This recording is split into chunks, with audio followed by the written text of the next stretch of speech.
Hi, I'm Margaret, and today I'm making for you a delicious, fruity frangipane tart, filled with cherries and just a hint of brandy.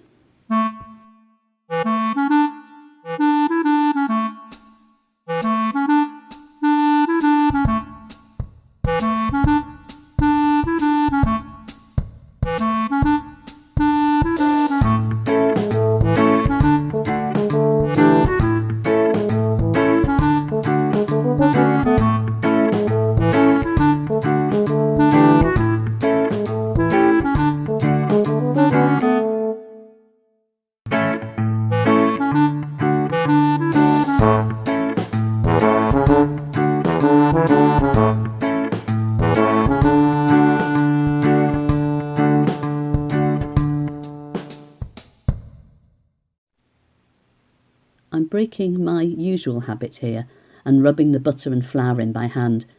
It was the way I was taught when I was a wee nipper, and it's a good way of making pastry light and airy. If you give the bowl a shake as you go along, the buttery bits come to the surface and you can sort them out. I was told that if your palms are clean when you've finished, then you've done a good job. Not bad.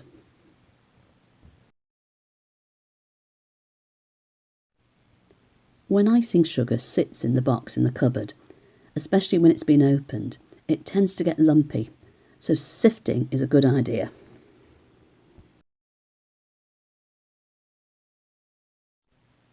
Helps it to mix in well. Now, I don't think there'll be enough liquid in 2 egg yolks to bring the pastry together, so we will need to use milk.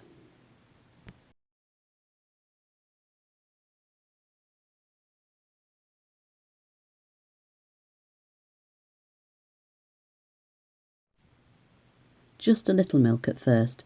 You can add more, but you can't take it out if it gets too wet.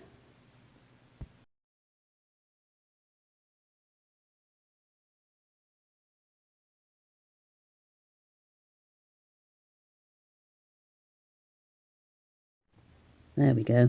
It's starting to come together now. The cling film helps to keep the moisture in. Wrap it up, pop it in the fridge for at least 30 minutes before using it.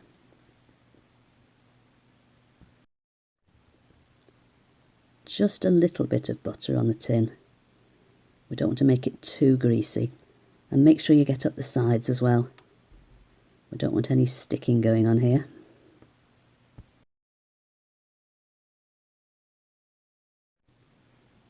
When the pastry's been chilled, we're ready to go. A little bit of flour on the rolling board.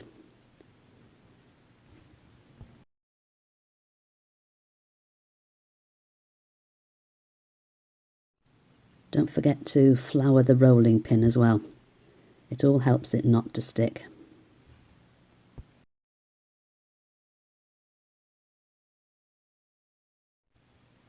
Keep moving the pastry around so it doesn't stick to the board. And if you need to, flour the rolling pin again. Another thing you can do to stop the board moving about, as it is with me, is to put a damp cloth underneath the board. That way it gives it a bit of friction and stops it from moving about. When it's the right size, loosen it from the board a little bit. Roll it loosely around the rolling pin. Don't worry if it breaks.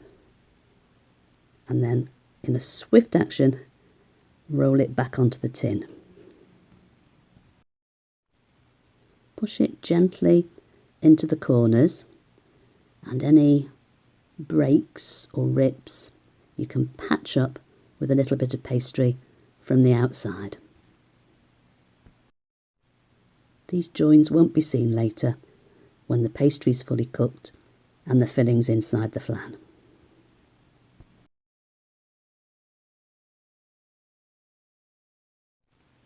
Flour your fork to stop it sticking and prick the bottom of the flan. We can give the flan case a nice crisp edge by rolling the rolling pin right over the top. This cuts the pastry and we can just remove it from round the sides. Pop it into your preheated oven for 10 to 15 minutes. It will come out quite light in colour. It's not quite cooked yet. That'll happen when we put the frangipane mixture in later. Leave it to cool and start the filling.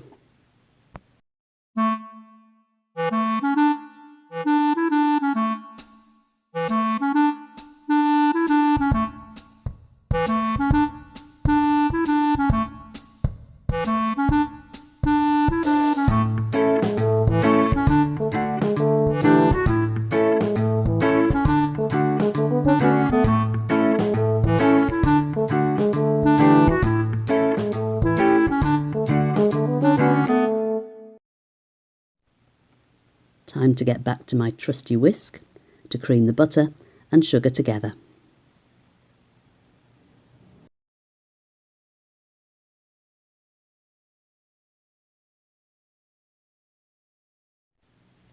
It's a good idea, once you've whisked it together, to check for any butter lumps with a wooden spoon. When you're sure it's nice and smooth, pop the eggs in.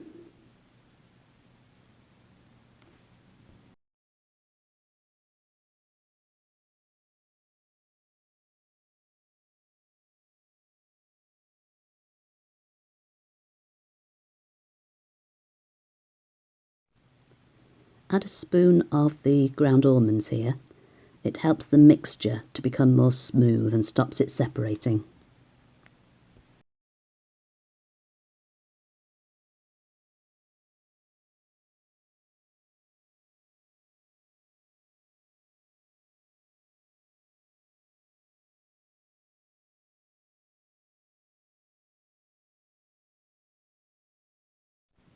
Add the almonds in stages. I find this helps them to mix in much better.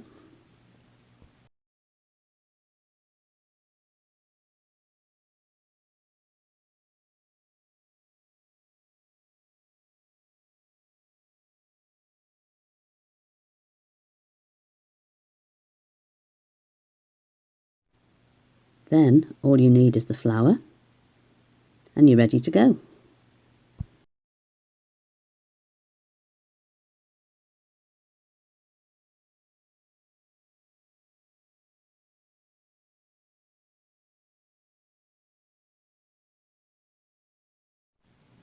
If your mixture's a little bit too dry, then just add a bit of milk to loosen it up, but this is about the right consistency. I always brush a little egg yolk on the base of the flan. It helps to keep the pastry nice and crisp. Let it dry for a few minutes before you add the cherry jam. Add 1 or 2 teaspoons of brandy to the cherry jam and warm it through a little bit. This helps it to spread a lot more evenly.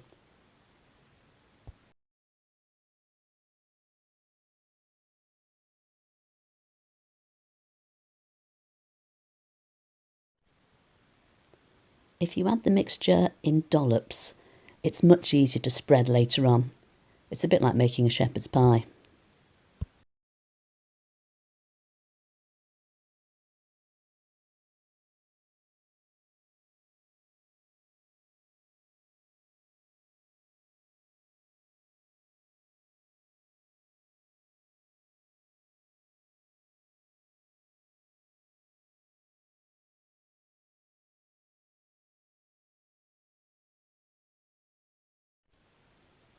When you're smoothing over the surface, make sure you seal the frangipane against the pastry.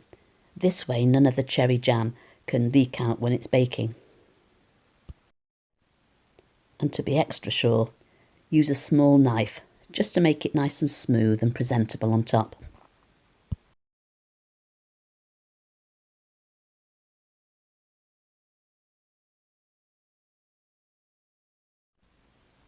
Now here's my favourite part. I've drained the cherries, but they've still got that lovely brandy flavour, and it's time to make a pattern on the top.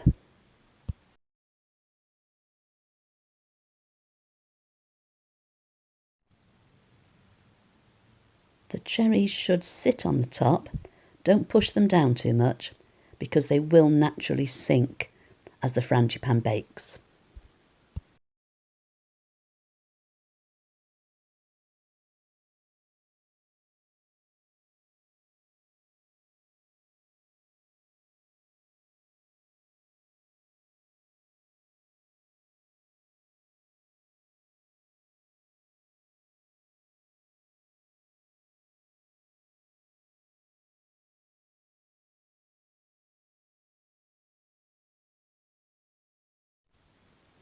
Again, bake in the preheated oven for about 35 to 40 minutes, but until the centre of the flan is well cooked and doesn't wobble.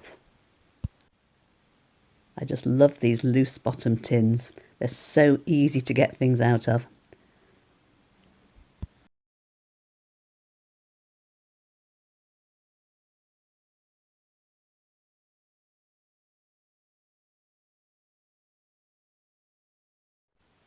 Well, there's the finished tart, ready to share.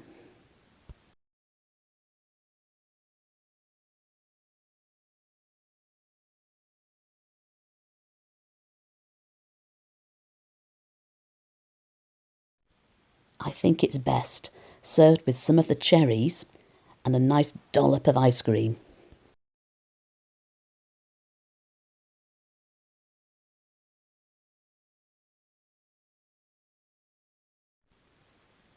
If you'd like to see more of my recipes, use the link at the end of this video to subscribe. Thanks for joining me. Catch you next week.